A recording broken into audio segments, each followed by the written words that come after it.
Welcome back to another segment of What's the Injil, where our Muslim friends tell us that the gospel that we have is not the actual gospel, but a corrupted version. So this means that the Muslim can tell us what the Injil is. Let's get to it. Welcome, Ahmed. Welcome back to the stage. So tell us, what is the Injil then, since you say ours is corrupt? I'm talking based on what I've been taught, right? I've never touched the Bible. I've never ever read the Bible. So just to be clear, you've never read the gospel, you've never touched it, you've never seen it.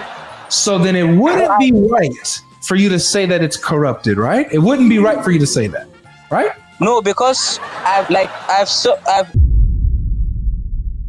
Muslim, and I follow the religion and everything.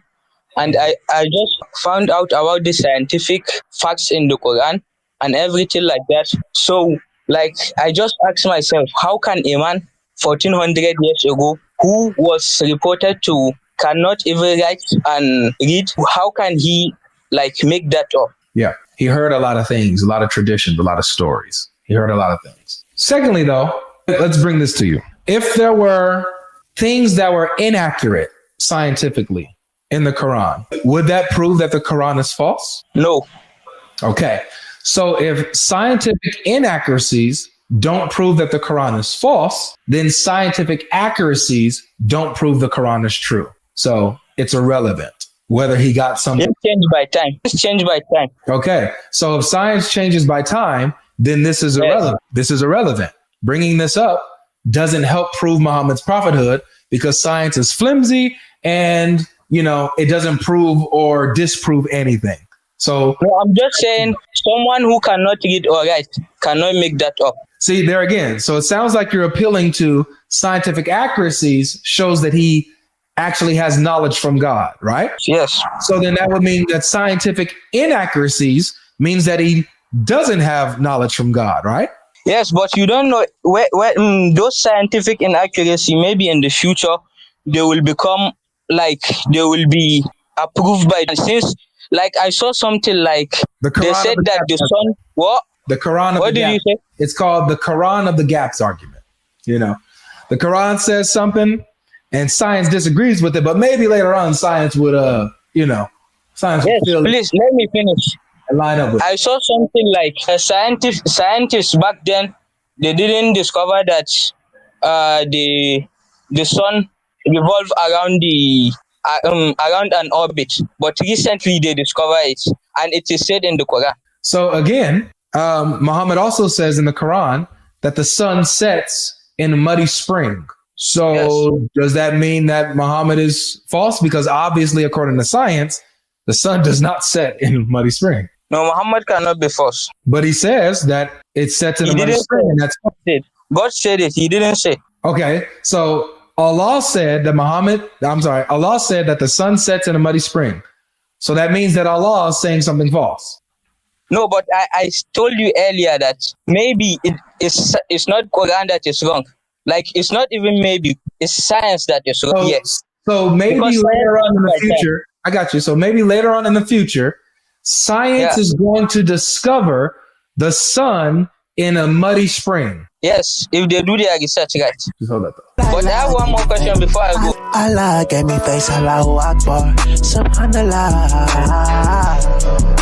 But Allah gave me faith, Allah gave me faith, but Allah gave me faith, Allah gave me faith, but Allah gave me faith, Allah gave me faith, Allah gave me faith, Allah gave me faith. Continue. Yeah, GodLogic. I have one question before I go. What's your question? Why should I accept Christianity? Because your Quran tells you to. Yes, speak. Your Quran tells you to. Where? In chapter 5, verse 47, it says this: let the people of the gospel judge by what Allah has revealed in it. Whoever does not judge by what Allah has revealed, they are of the wrongdoers. So the Quran says for us to judge by the gospel. So you need to believe in it. Can you please show me? Yeah. In this? See? Chapter 5, verse 47. Let the people of the gospel judge by what Allah has revealed therein, in the gospel. And whoever does not judge by what Allah has revealed, such are the disobedient, rebellious. So you need to believe the gospel. And once you believe the gospel, you'll see that Jesus is the Son of God who died for your sins and rose again on the third day. And that Islam is false. But the reason I will not believe like in that directly is because you have to look at the tafsir books, and that will give you the clear understanding of the verse. Well, the Quran says that the Quran itself gives me the clear understanding of the verse. The Quran says it's detailed explanation about everything. I don't need the tafsir. Can you speak Arabic? Can you? I can't speak Arabic. Read the Quran. You said you can't speak Arabic, but you could read the Quran? Yes. Okay, so we're both non-Arabic speakers. But the position we're in here is that the Quran says that it itself explains itself. It says that it is the best hadith. It's the best explanation, and that it's a detailed explanation of everything. You said yes, so good. So I don't need to go outside the Quran. Good. So I don't need to go outside the Quran when I'm reading the Quran. I don't need to go outside of it to get the explanation. It's right here. And what's clear is that the gospel is what you're supposed to believe in, and what I, as a Christian, am supposed to judge by. Yes, but there's what we call tafsir, and which is explanation of the Quran using the Quran, which is exactly what you just said. And you are not a scholar of the Quran, I believe, yes? I am, the English one, though. But it seems like you don't understand the Quran. No, you just disagree with me. You just disagree with what the Quran. I don't with you. Because I go to the mosque and there's tafsir that we do, and all the tafsir, these are imams that have studied for years, and all of them they use Yeah. So this is what I would challenge, Ahmed. I would love if you were to bring any of your sheikhs or any of your imams to come on the live stream, and I talk to them, and I will show you that they don't know anything and that they lie about what the Quran says. I can show you that. Yes, but they can't. Yes, most of them cannot speak English. So, what language do they speak? Nah, I'm Nigerian. I speak Hausa. Okay, I got some Nigerian brothers I can translate. Yes, I will talk to one of my sheikh. Nice, bring them. But see, here's the point, though. So you see what the Quran says, right? It says, "Let the people of the gospel judge by the gospel." I believe the Quran, but I don't believe in you. Yeah, don't believe in me. Don't believe in me at all. Just believe what the Quran. That's what I'm saying. I go to tafsir every single day in the mosque, and all this, there are scholars who have studied for years, and they use tafsir book. They don't directly use the translation of the Quran. You get what I'm saying? Imagine, I hear what you're saying. So who do you think is more, in a better position? One who uses the Quran directly, or one who's using stuff outside of the Quran? No, the tafsir book, they don't use stuff outside the Quran. That's what I told you. It is tafsir al-Quran bil Quran, explanation of the Quran using the Quran. But inside. Do you need an explanation for this? Let the people of the gospel judge by what Allah has revealed in it. Is that unclear to you? Yes, because who are the people of the gospel? The Christians, man. Look. If we go to the previous verse, it says, "And in their footsteps we sent Jesus, son of Mary, confirming the Torah that had came before him. And we gave him the gospel, in which was guidance and light and confirmation of the Torah that had come before it, a guidance and an admonition for mankind." For the pious, right? And then in next verse, "Let the people of the gospel judge by what Allah has revealed in it. Whoever does not judge by it, they're the wrongdoers." Yes, wait. Whosoever does not judge by what Allah has revealed to them, what is that in bracket? Then such people are fasiqeen, rebellious. But Allah has revealed the Quran, so we should use what the Quran has said. And Allah revealed the gospel, right? Yes, but not so the people of the gospel are supposed to use the gospel, right? Yes. Right. I'm the people of the gospel, so I have to use the gospel. And when I use the gospel, it shows me that the Quran is false. Yes, but what I'm saying is that this gospel of today is corrupted. What? And now you have just hit our favorite section of the live stream, my friend. What's the Injil? What's the Injil? What's the Injil? What's the Injil? What's the Injil? Welcome back to another segment of What's the Injil, where our Muslim friends tell us that the gospel that we have is not the actual gospel, but a corrupted version. So this means that the Muslim can tell us what the Injil is. Let's get to it. Welcome, Ahmed. Welcome back to the stage. So you said the gospel is corrupted. So tell us, what is the Injil then, since you say ours is corrupted?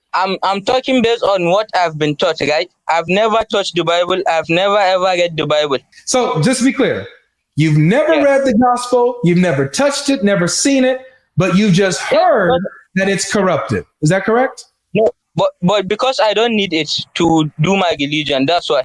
Say that again? I don't need it to practice my religion. You don't need it to practice your religion.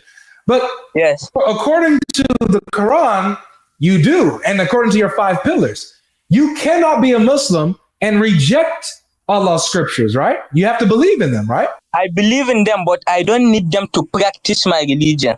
But you do, though. You do need them to practice your religion, or else you're not a real Muslim if you reject them. See, here's the thing. Jesus... Wait.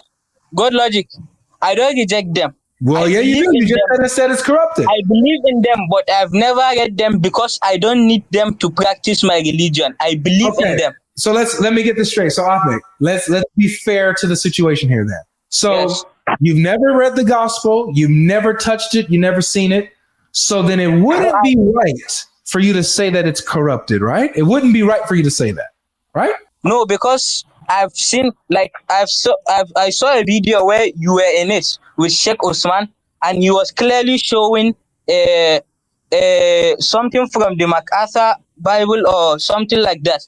And he was showing, like, it is saying that it was an error in it. No, what they said was a textual variant. You're saying that textual variance means that there's a problem with the book if there's textual variance? But I clearly saw the video. In the video, you clearly saw the video, then you clearly saw my response.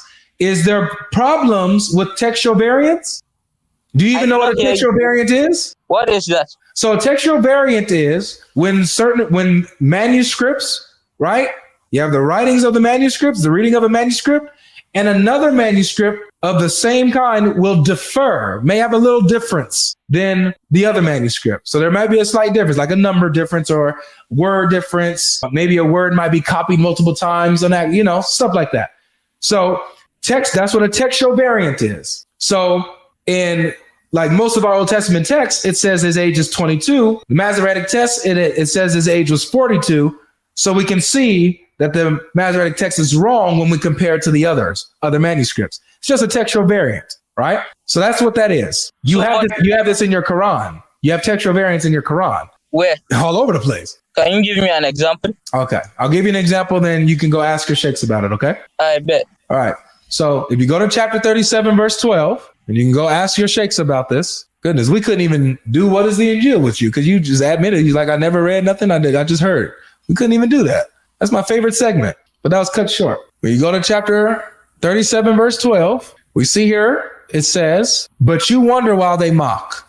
Allah's talking to Muhammad, but you wonder while they mock. Now, the word we're going to be looking at is this word right here. It's ajepta, which means you wonder. The ta at the end of ajepta, it's you wonder. The speaker is talking to someone else. Okay. Where is the translation? If I can pull up the translation in a second, I'll show you. Matter of fact, here's the translation. That's not what I clicked. Here, you see? Nay, you wondered while they mocked. See it? The word here, that's the same word, ajepta.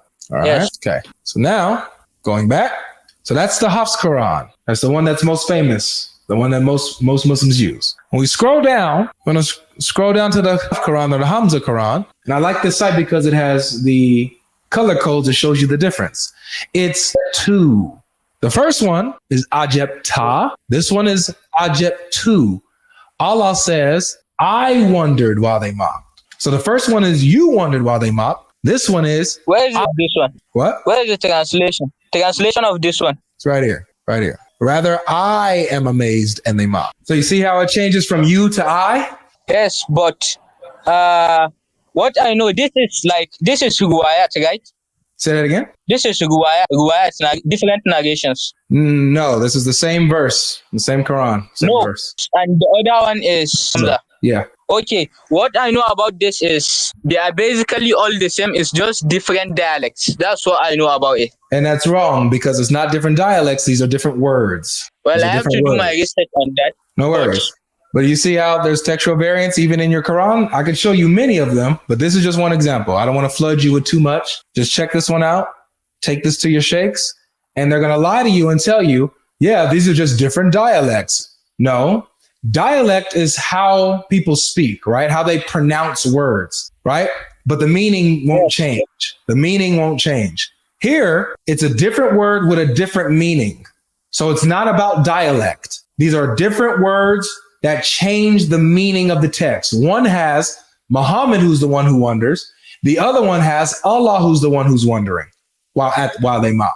So that means the Quran is false, right? But yeah, by your standards. Okay, but you just said to me earlier that even the Bible, which you believe in, has this, what do you call it, texture of variance? Texture of variance. Now, this wasn't my standard of truth. This was yours. You said that I clearly saw that the Bible was corrupted when Uthman was bringing up, right, these textual variants. So yeah. I was and in that same conversation with Uthman, if you watched, well, actually, you probably watched it on his channel. He actually cut off when we got into this discussion because I brought this up to him. I brought this up to Uthman and he had no answer for it. I watched both, and actually, what happened is both. You also did the cutting. I didn't cut anything. Why are you lying? Why are you lying now? This is why I lose respect for people when you lie. Why are you lying? I watch most of your videos. You used to clip it. Yeah, where did I clip the Sheikh Uthman conversation? Why are you sitting here in front of 2,000 people lying?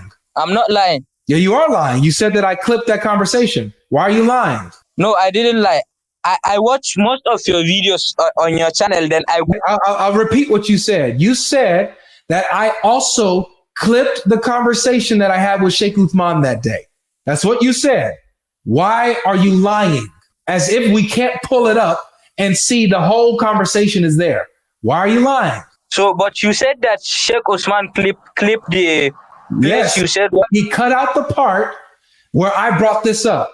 He cut it out. Why? Why do you think he did that? Why do you think he did that? Why do you think he cut it out? I will go and watch the video and see the... So, when you go and you research this is all I'm going to encourage you to do. Do not come out. Don't be gullible. Don't be stupid. Don't be dumb. Do not be easy to manipulate. Okay? Don't be naive. Use your critical thinking skills. And when they lie to you, pick up on it because they're going to lie to you. I'm telling you right now, they're going to lie to you. They're going to tell you, oh, this is just different qira'at and, just different dialects. And Muhammad said that the Quran was revealed in 7 different dialects. This is not that. These are different words that have different meaning. So it has nothing to do with dialect. Dialect doesn't change the meaning. You understand what I'm saying? Okay, I will go and do my research. I will try as much as possible to be honest, and I will research it, inshallah. It is nice speaking to you. Got it. All right, take care.